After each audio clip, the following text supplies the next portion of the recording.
So the CO2, the carbon tax, I'd also like to first extend credit to the Liberal Party. It was a very brave initiative and I supported it when it came out. I'm in the software business, and when you're presented with evidence that something might not be working, sometimes you're required to do a pivot. And I'm going to say something that's probably going to be very unpopular to hear, and I just want to invite you to hear it.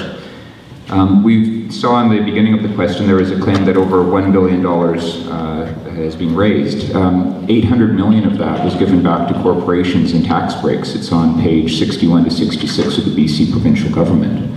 I've got a lot of constituents who have no alternative, not in my particular riding, but in a lot of British Columbia, people do not have alternatives. I can afford a carbon tax, I can afford a $300 or $400 per metric ton carbon tax myself, but it wouldn't be something that a lot of other people would be able to stomach if their cup of coffee went up to $3 or $4. Now, I'm for bringing carbon under control. I don't want to keep the status quo or suggest business as usual as something that should be done.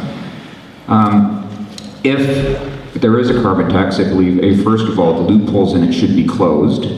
The second thing is that it should be national. And by the way, I should have said this at the beginning. You had said we're speaking for our parties. Our party does not have a whip system, so we speak for our constituents. So this is, these are my words. We believe it should be national because it being not national is a potential for interprovincial trade to start to be unbalanced. And the cap and trade support it, but only if it's auditable. We've seen the Auditor General's report on the BC carbon credits that have recently come out, and I think that it's something that has to be very watched. The Climate Action Group, with the third part of the question, I'd like to see that program expanded, and I'd like to see some of the experts help develop a sustainable energy association in British Columbia with lots of jobs.